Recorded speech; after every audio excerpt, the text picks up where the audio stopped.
Hi everyone, welcome back to Math 256. This is Scott. Let's get started. Today we're going to be talking about section 2.1, which has to do with certain commonly used population models.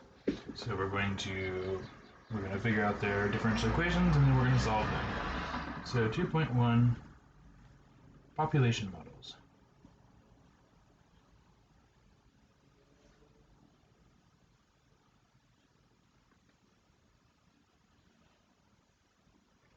All right. So the setup here is going to be a certain category of population models that are not only separable, but actually what are called autonomous. So the setup here.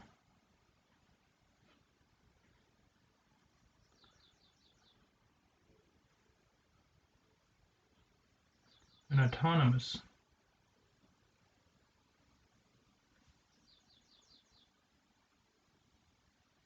an autonomous differential equation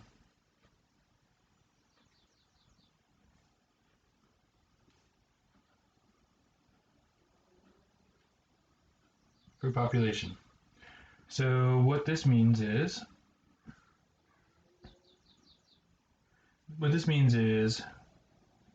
that the differential equation is only going to be a function of what the current population is. So this means it's a differential equation that only involves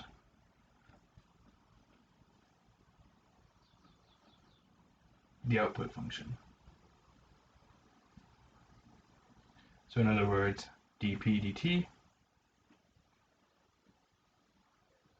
is equal to something that only involves p, not t.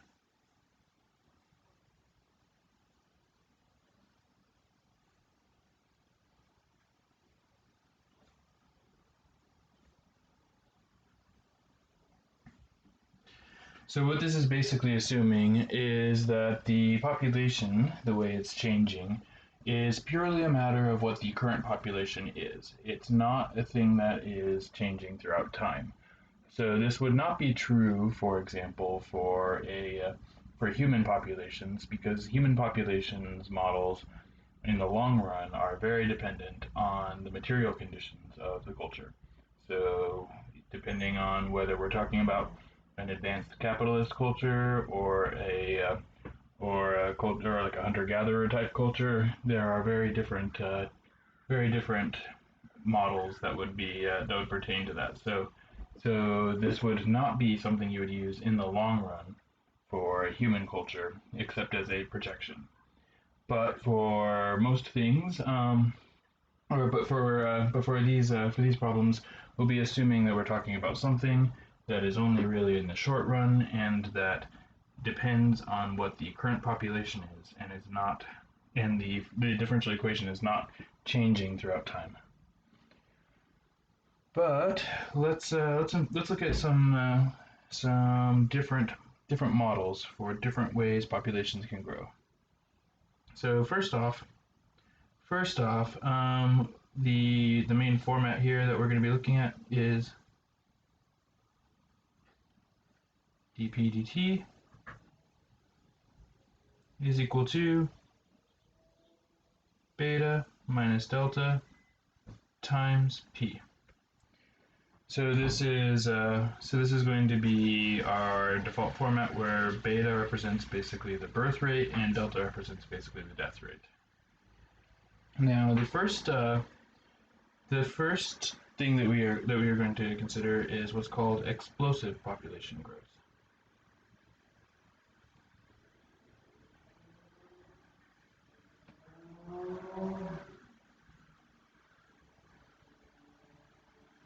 And in that, the assumption is that the death rate is 0 and that the birth rate is dependent on the current population. Let's say something like 001p. and that makes the differential equation then equal to 0.001 p times p, so then that's going to be p squared. Now notice that this is a separable differential equation. All autonomous differential equations will be separable, and so we can move everything involving a p to the left, and everything that doesn't, we'll move that to the right.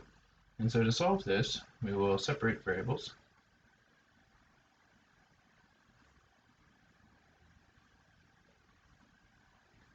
So if we separate the variables, we're going to have 1 over p squared dp is equal to 0.001 dt.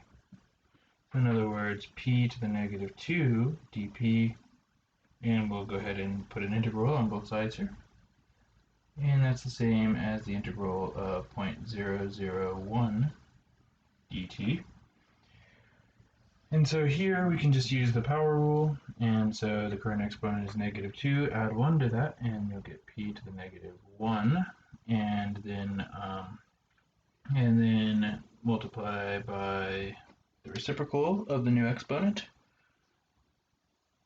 So that would be negative 1, p to the negative 1, whereas over here we're going to have 0.001 t, and now is when we introduce the constant of integration. So then what we have is negative p to the negative 1 equals 0.001 t plus c. If we want to solve this for p as a function of t, then what we'll get is, so basically we can just take the opposite of both sides and then also take the reciprocal of both sides.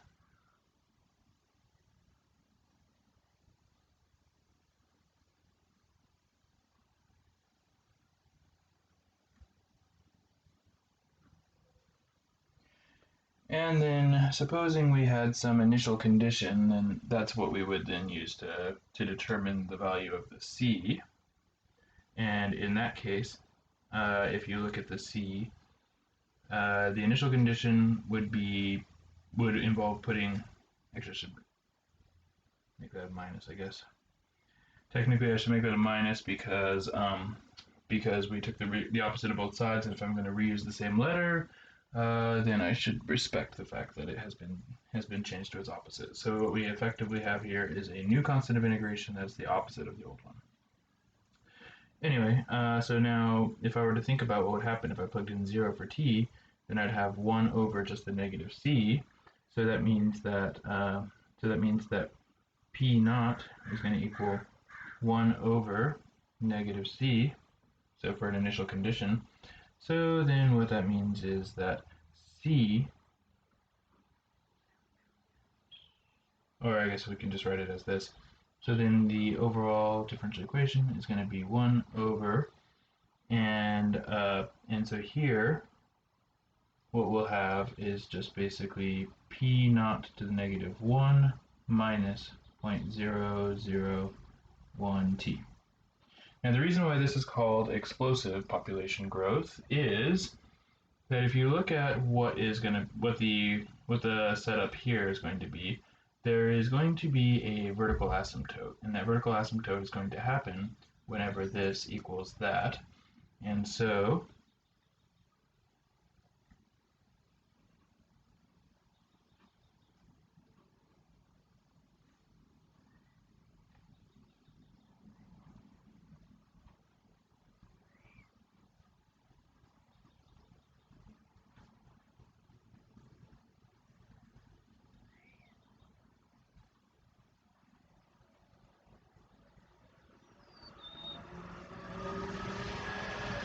then when t equals 1000 divided by p naught. So that means that the overall population that we're talking about here is going to be something that will start at whatever whatever value it begins with. So it's going to be starting with a p naught. And then at a certain point, namely 1,000 divided by the p naught in this case,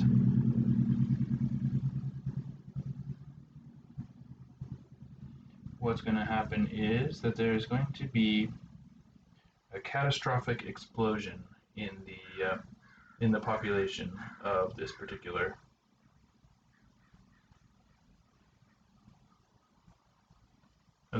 community.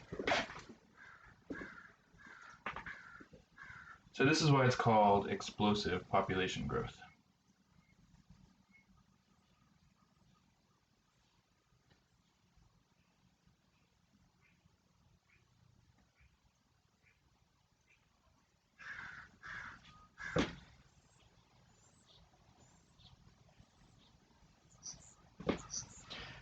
All right, now let's look at what about our assumptions caused that to happen. So if we look at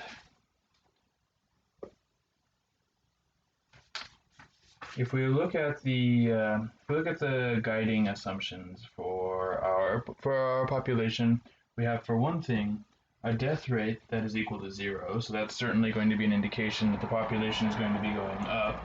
But furthermore, the birth rate is proportional currently to whatever the actual population is, which means that a bigger population will result in a bigger birth rate, which in turn will result in a bigger population, which will result in a bigger birth rate.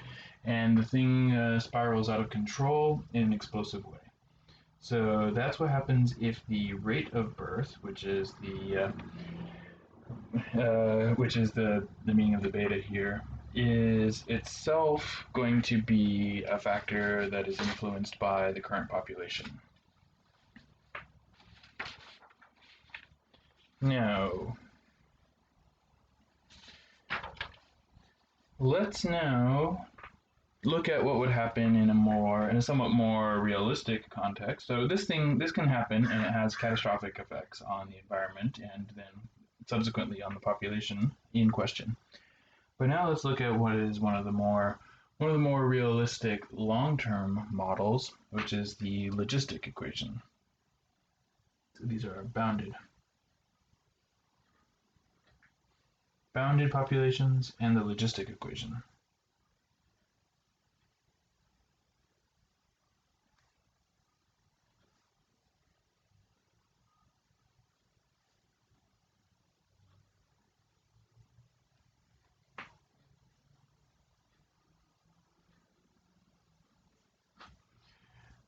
But before we get into this, I want to refresh our memories about an integration technique that is going to be useful here. So let's recall this review first. How to integrate by the method of partial fractions.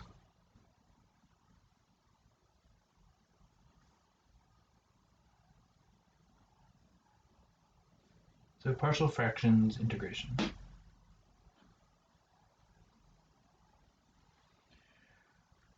So let's say that what we had was something like this. So if we have the integral of 1 over, and then you have two factors that are each polynomials, and for what's about to happen, what we just need is a couple of linear factors. If you recall, back whenever you first learned this in Math 252, things got more and more complicated as the factors that were in the denominator got more and more complicated. So if these weren't linear, for example, if they were irreducible quadratics, that was complicated, or if they had a power. So if they were the power of a linear factor, that was more complicated. But just for the sake of argument, let's just remind ourselves, how would we do something like x plus 1 times x minus 1 in the denominator dx.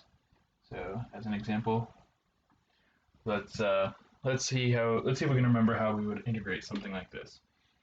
So this, as written, is not an easy thing to integrate, but there is an algebraic way of rewriting it called the partial fractions decomposition that we can use.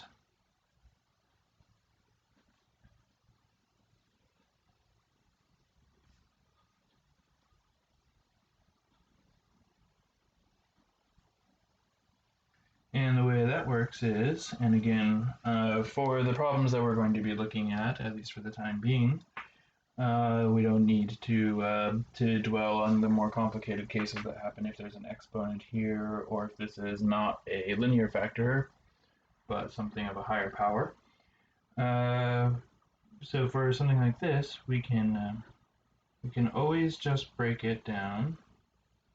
Since this is an algebraic fact, you can break this down into two terms with a mysterious a over the x plus 1 plus a mysterious b over the x minus 1. And then we can find a and b.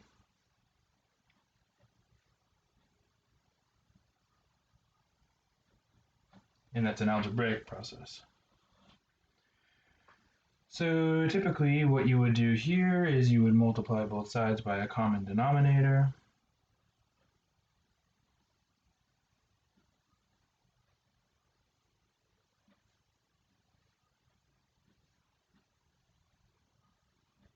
So this is multiply by x plus 1, x minus 1, so that would be the commentary track. So you multiply everything by a common denominator in order to clear out the denominators. And here's what you would have. Now, what people typically do here, there are a couple different approaches that people do. One approach is you multiply these all out, you distribute the a, you distribute the b, you combine like terms essentially, and then you collect all of the terms that involve the x from both the left and the right. So here there are no terms that involve the x, here there are. And then you would set the coefficients on the left side and the right side equal to each other, and the same thing with the constants. My advice, so that's a perfectly good way, that's a kind of a standard way. There's another approach though that is often I think easier, and that's to pick values of x that will make one or the other of these disappear. So pick values of x to remove terms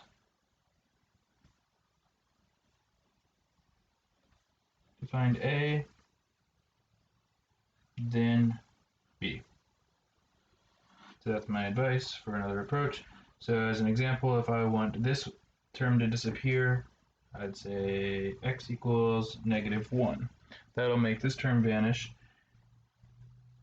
That'll be 1 equals a times -1 minus 1 plus 0. So in other words, a is equal to -2a equals 1. So then a is equal to -1/2. And then alternatively, I could say x equals 1 and plug that in up there, and that would give me again 1 on the left, and then 0 plus b times 1 plus 1. So in other words, 1 equals 2b, so b equals +1/2. And the reason for doing this decomposition is that then if you look at what the new integral would be with these in place of the a and b, then we would be talking about an integrand of 1 over x plus 1, x minus 1, being rewritten in the form -1/2 over x plus 1, so that's the a, plus +1/2 over x minus 1. So then the integral that we were talking about here is going to be the integral of 1 over x plus 1, x minus 1 dx is going to be the same as the integral of -1/2 over x plus 1, I did not mean to close that parenthesis yet. The reason I even put that parenthesis in was so that I could have this all with one factor of dx. Minus 1 dx. So then what we have here are two much easier integrals. We can break this up, and then what we're going to have is negative 1/2 natural log x plus 1 plus 1/2 natural log x minus 1. Absolute value, plus c. So that's a refresher on the technique of partial fractions for integration. Now let's get back to our regularly scheduled program, the logistic differential equation. We can call it logistic growth model.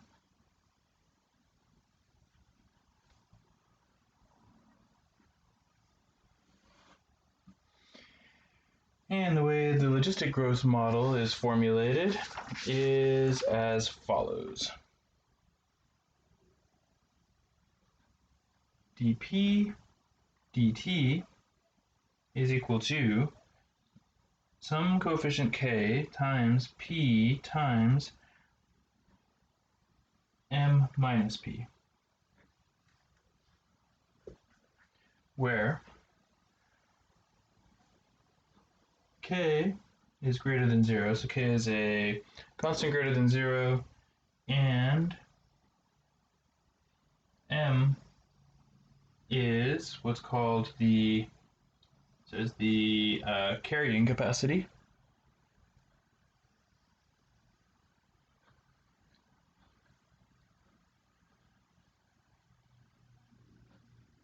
Which is the maximum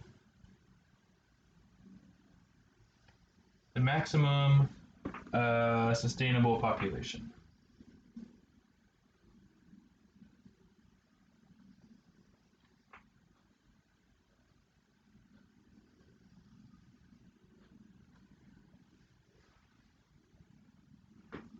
All right. So here, let's just say as an example, let's take as an example dp dt is equal to 0.0005 times 100 minus p. And let's say p naught is equal to 10. So here, if we want to find a formula for this, oops, sorry, I'm missing a p there. Missing a p. Need to have that p. All right. So now if I want to solve this, this differential equation for the p, I need to separate the variables.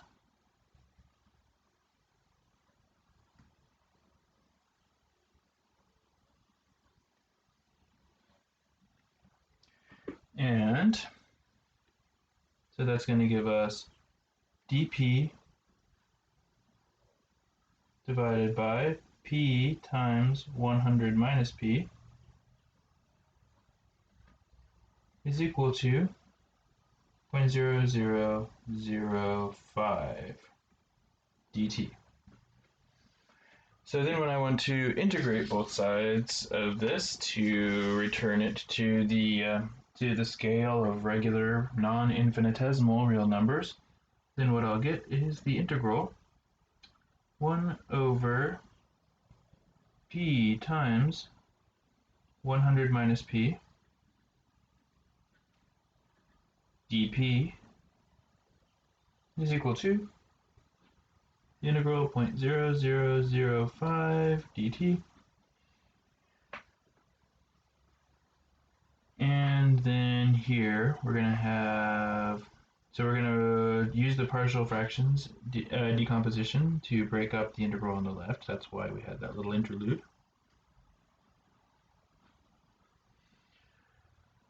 So it's going to equal some unknown a over just the p plus some unknown b over the 100 minus the p.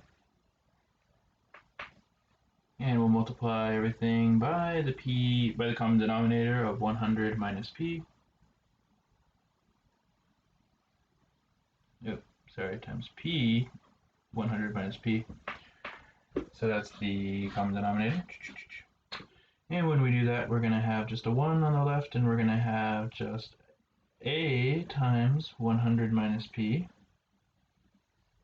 for the first term, plus b times p for the second term. And now by just setting p equal to various useful values, I can eliminate this term with a p equals 0. That would give me 1 equals a times 100, which makes a 1 over 100.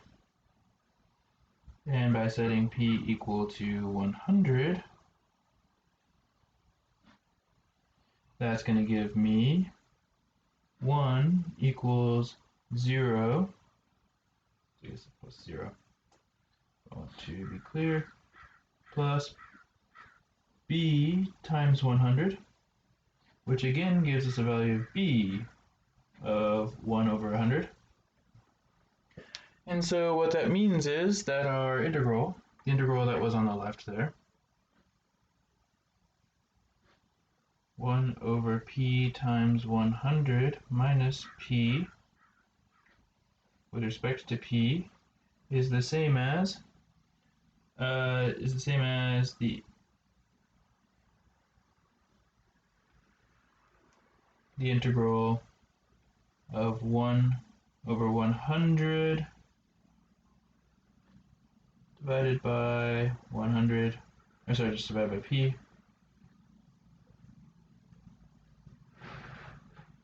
dp plus 1 over 100 minus p dp.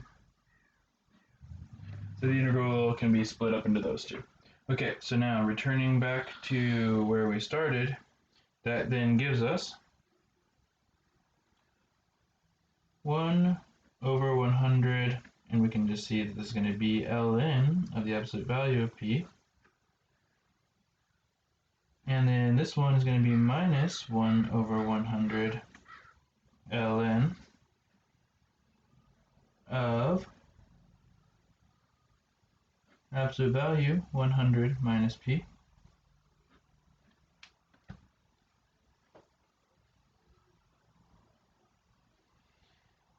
And that is going to in turn equal, so take this, and it's going to equal 0.00005 t plus a constant.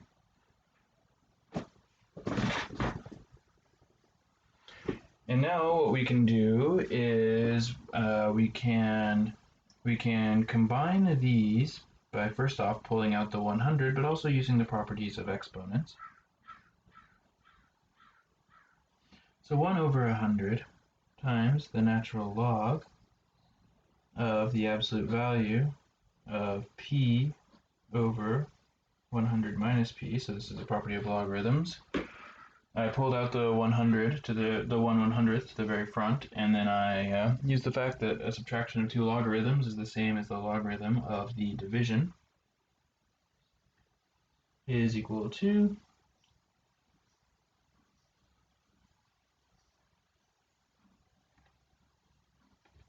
the right side. And then if I want to solve this for p, I'll go about that by multiplying both sides by 100.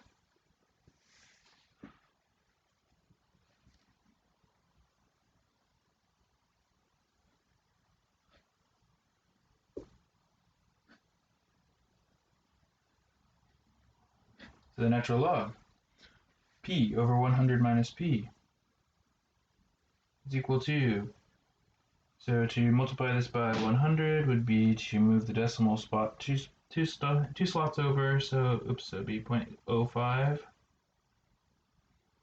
t plus 100 c,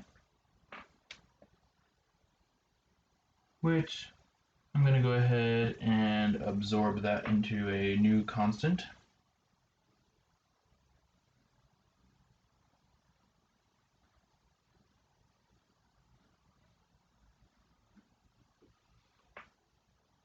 This is going to be a sequence of constants here. All right. And now I'm going to undo the natural log by changing to the exponential.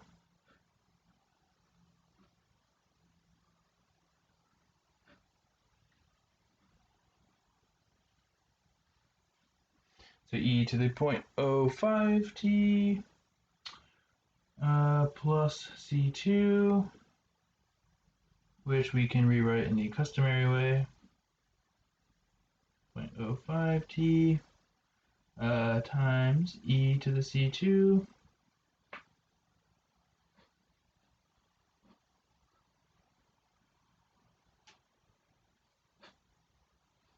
which I can then drop the absolute value by making plus minus, and I can change this to an a, e to the 0.05t, where a equals plus minus e to the c2. And now if I want to solve, so I've now absorbed all of the arbitrary constants that were in play into this one, and now if I want to solve this for p, I'm going to have to multiply both sides by p and deal with that, or by 100 minus p. So I'm going to have p equals 100 minus p times a e to the 0.05t. And now I'll distribute, and so that's going to be p equals 100 a e to the 0.05t, and then minus p times a times e to the 0.05t. And now I'll move all the terms that have a p to one side and leave the ones that don't on the other. So that's going to be p plus p times a e 0.05t is equal to 100 a e to the 0.05t. And so then if I pull the p out from here, then I'm going to have p times 1 plus a e to the 0.05t is equal to 100 a e to the 0.05t. And so finally, I've got p solved for by dividing both sides by that. 100 a e to the 0.05t divided by 1 plus a e to the 0.05t. Now, one note on this: it is common in an expression like this where we have the variable, where we have two copies of the same thing like this on the top and bottom. It would be very common to do something along the lines of multiply the top and bottom by e to the negative 0.05t in order to get it down to just one copy of the variable. And we can do that if we want, or we can omit doing that if we want. It's up to us, really. But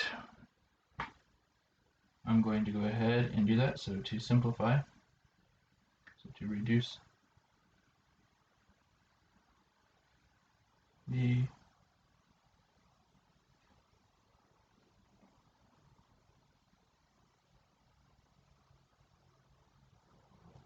the number of occurrences of t multiplied by, and here I'm going to go ahead and do 1 over a e to the 0.05 t, and that way it'll also remove the number of occurrences of a. So that's going to give us 100 divided by basically 1 plus a to the negative 1 e to the negative 0.05 t. And if t equals 0, then this all equals 0. And our initial condition here was, what did we say? We said p naught equals 10.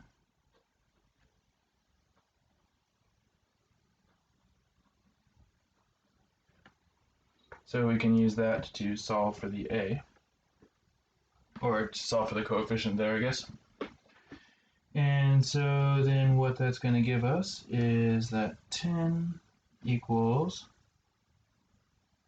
100 over 1 plus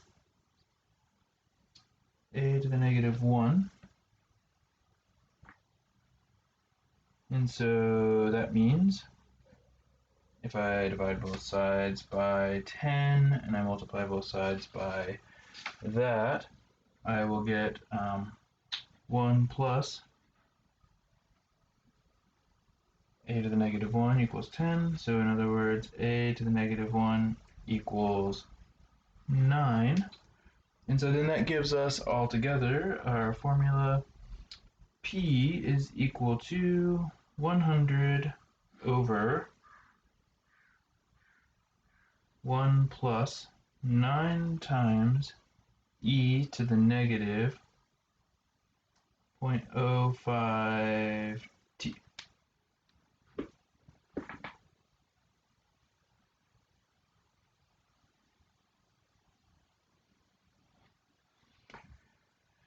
So there's that.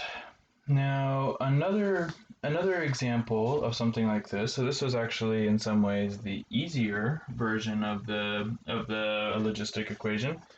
Another example that's a little bit more complicated is where we are told what the population was to start with, and we're told another population, but we're not given the k. So we need to use some information to find the k. So let's do another example, something like that. Let's say that a logistic population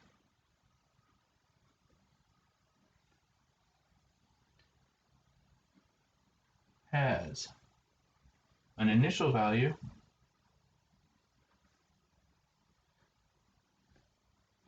of 100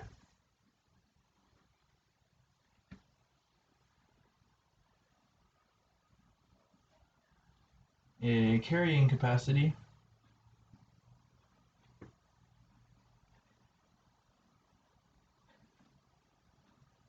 of 1,000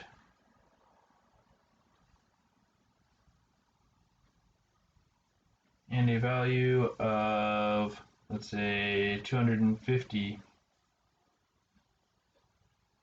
after 5 years. So we have not been told the k, we have not been told the k, but we have been told the carrying capacity, the initial population, and what the population was 5 years down the road. All right, so let's see what we can put in play here. So dp dt is going to just equal k, that's the thing we don't know, p times 1,000 minus p. And so everything is going to go along the same lines as it did before, with the exception that we don't have the value for k that we had before. So we can actually just follow in our own footsteps from back then. and we would get, well,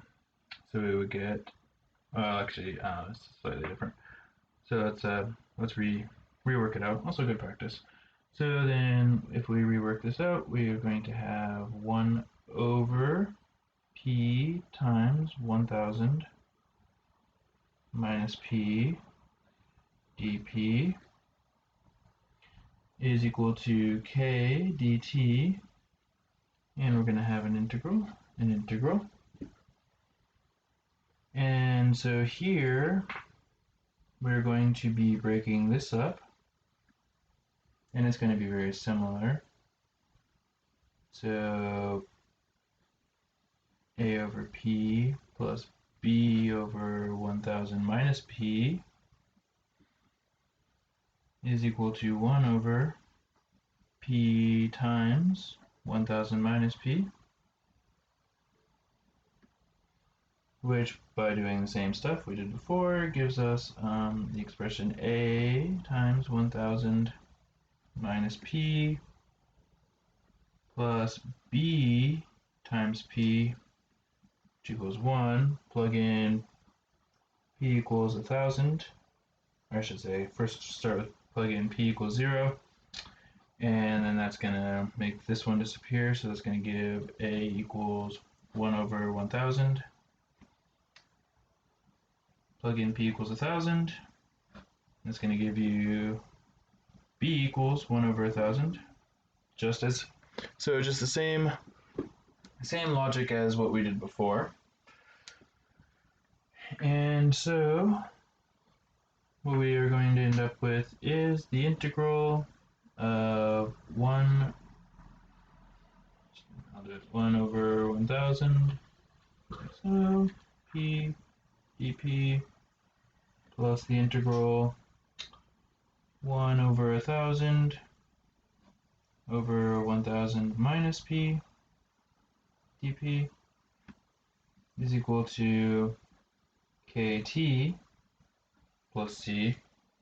And by the same sorts of logic here, we can get the 1 over 1000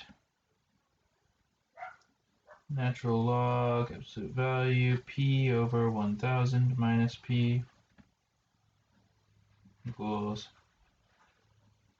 kt plus c. And notice once again we're going very heavily in our own footsteps again. So then just undoing the same stuff in the same order that we did before, we'll have alright, let's get absolute value, p over 1000 minus p is equal to, I guess I'll do the natural log, is equal to 1000 k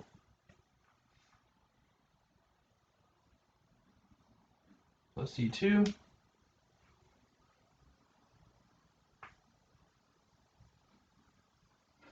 p over 1000 minus p is equal to a e to the 1000 k, where a is again equal to plus minus e to the c2, all same stuff as before, dot dot dot. And then by again the same logic as what we were led down previously, the same steps will lead us to the same result, and that same result, where does it go, is going to be equal to it's going to be p is equal to 1000 times a over e to the 1000. Oh, sorry, I'm missing a t here. T. Did I miss that anywhere else? No, that's good. Okay, t divided by 1 plus a e to the 1000 kt. Oops, no, yeah, kt, that's right. and then that's going to equal altogether 1000 divided by 1 plus a to the negative 1 e to the negative 1000 kt,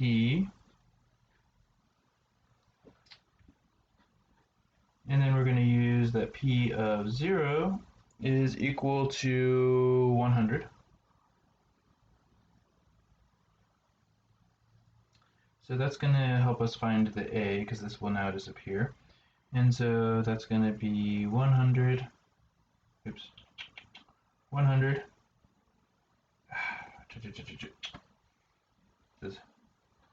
100 equals 1000 over 1 plus a to the negative 1, which by the same chain of logic as before is going to lead us to divide by 100, 1 plus a to the negative 1 equals 10, a to the negative 1 equals 9. So that gives us part of the equation here. So p is equal to 1000 over 1 plus 9e to the negative 1000 kt. And now to find the k, we need to use the other piece of information. So p of 5 is equal to 250. So that gives us 250 is equal to 1000 over 1 plus 9 times e to the negative 1000 mystery k times 5. And we'll do the stuff and the stuff. Divide by 250 and multiply by that, and we have 1 plus 9e to the negative 5000 k is equal to 4.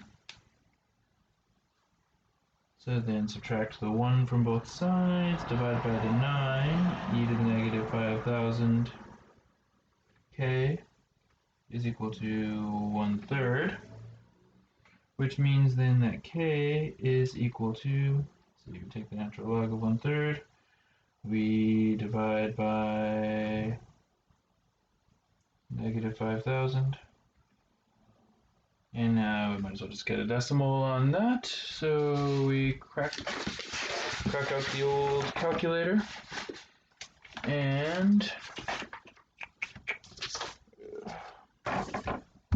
easier said than done, perhaps. There it is. And we get a number. So clear negative 5000. Oops, I forgot to do divide by, so make that to negative 1 times natural log of 1 divided by 3. And I get approximately 0.000297. So I'll go 0.00022. So 3 zeros past the decimal. So, here, clean that up.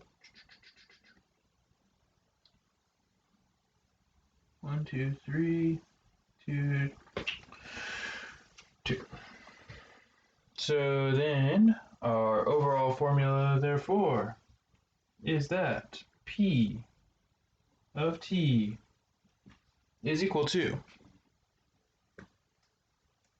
1000 divided by 1 plus 9 times e to the, and I might as well multiply that now by the negative 1000.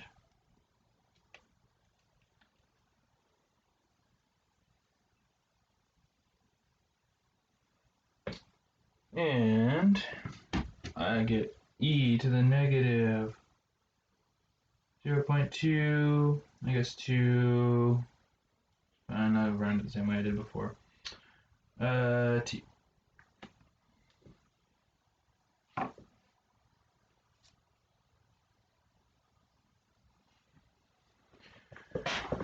Now we'll look in a second at what these graphs are going to look like on Desmos. So for the notes, so from the graph,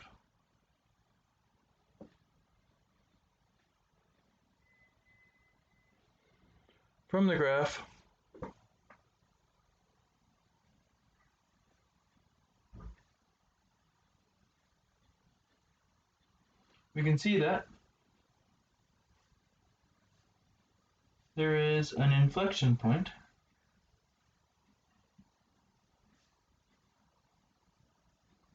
So, spoiler alert, before we go to Desmos, I'll just sketch what the graph of this is going to end up looking like. So what we have here is the carrying capacity of 1,000 and starting value of 100. And what's going to be going on here is you've got something kind of like exponential growth and then kind of like exponential decay going like that. And the inflection point happens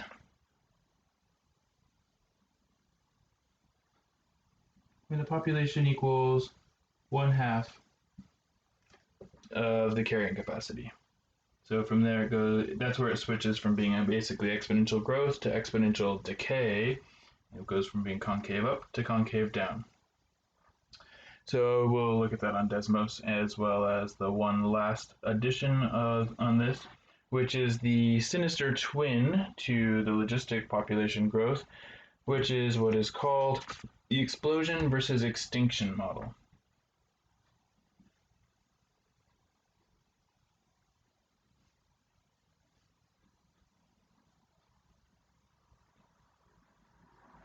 So the explosion versus extinction model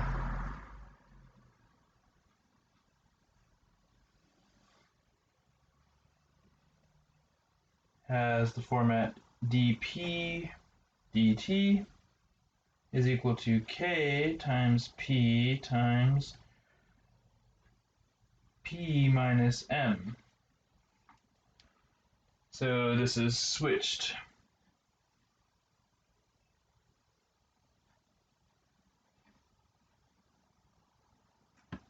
from the logistic case.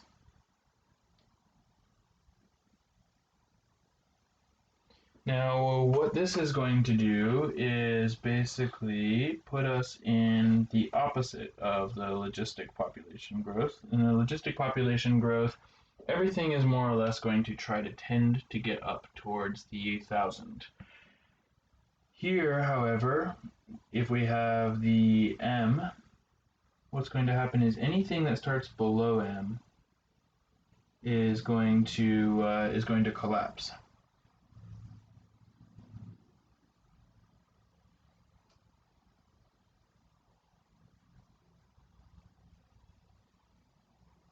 So anything that starts below m is going to collapse down to 0, and anything that starts above m is going to go nuts.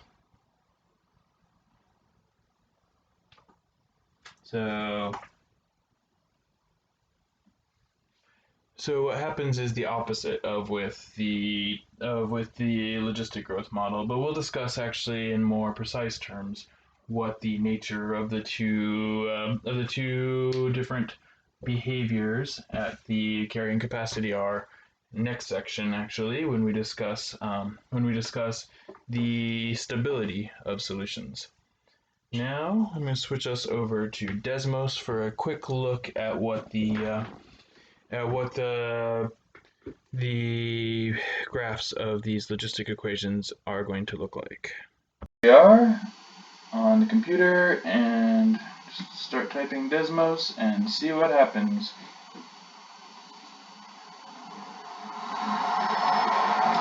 Alright, so let's first put in a population model for the explosive growth that we just explored. So the explosive growth model is going to give us as its equation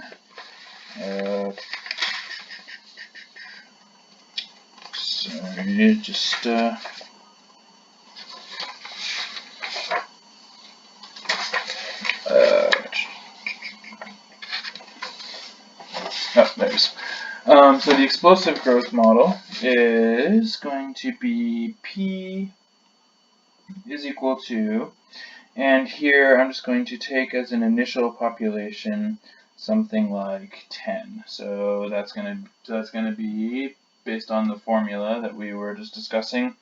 So if I make an initial population of 10, then that will be 0.1 for P naught to the negative 1 minus 0.00 0.0001 t. Actually, I should just say x for graphing purposes. Okay, and now as the so for the population, as we start to we zoom out here, I'm going to make the x-axis go from a value of 0 to just past the craziness. So it's going to be so the craziness is going to happen at 1000 divided by P naught. So that's going to be a little bit more than 100. So I'm going to put 110. And for the y-axis here, we had a value that was starting with 10 and going up from there. So I'm going to make this go from 0, and let's see how 100 works out for us. So what we have here is something that at first looks like a pretty plausible population model, showing in what looks like a nice, smooth, almost exponential looking growth. However, what happens is, and we can see this if we zoom out too, what happens is that we do not actually have a smooth exponential function here. What we actually have is a vertical asymptote that happens at the value when we get to 1000 divided by P naught. And the 1000 here actually is a matter of what the beta's coefficient is on the model that we construct. So we had 0.001, and if that number were something else, then that would change where the vertical asymptote happened. So this was the explosive population model. Now let's look at the logistic population model, and we'll put in the one that we just found, because we also know some things that are supposed to be true about it. And so what we ended up with in our population model was we got P of t equals 1000 divided by 1 plus 9 times e to the power of negative 0.22t, or I'll say x. And now for the sake of setting good scale to match our situation, let's go with our x-axis let's go from 0 out to 30. 20. And then for the y-axis, let's go 0 out to, the carrying capacity here was 1000, so we'll go up to there. Now zoom out just a little bit more for a little bit of perspective, and what we see here is a smooth apparent exponential growth until a switch is flipped as soon as it reaches half of the carrying capacity. And then what happens is it starts to taper off, and it levels off at 1000. Now whether it starts above or below the carrying capacity here is purely a question of the initial value, and the initial value is what you get when it's a matter of this coefficient down here. So different values of this coefficient lead to different outcomes. So for example, if this were 1, then that would be starting us halfway in between. And if it were negative 1, then that would be starting us, well, actually, sorry, that would scratch that one. Ignore that one for now. And then if it were 0.1, that would be starting us almost at the capacity. And then if it were negative 0.1, that would be starting us a little bit above the carrying capacity, where it will then level off a little bit. Okay, so this is what the logistic population model looks like. So let's return it back to how it was and explore the twist on that to get the explosion versus extinction model. Now, the big difference in the explosion versus extinction model is basically that in the explosion versus extinction model, the K becomes the opposite of what it was before. So essentially, it's like that. So this now means that anything that starts below the carrying capacity will taper down to 0 and will have an extinction. Anything that starts above the carrying capacity will explode off into exponential growth. Okay, well that's what these look like. Next time we'll talk about the stability of different different possible scenarios as far as these solutions go. All right, I'll see you then. Bye.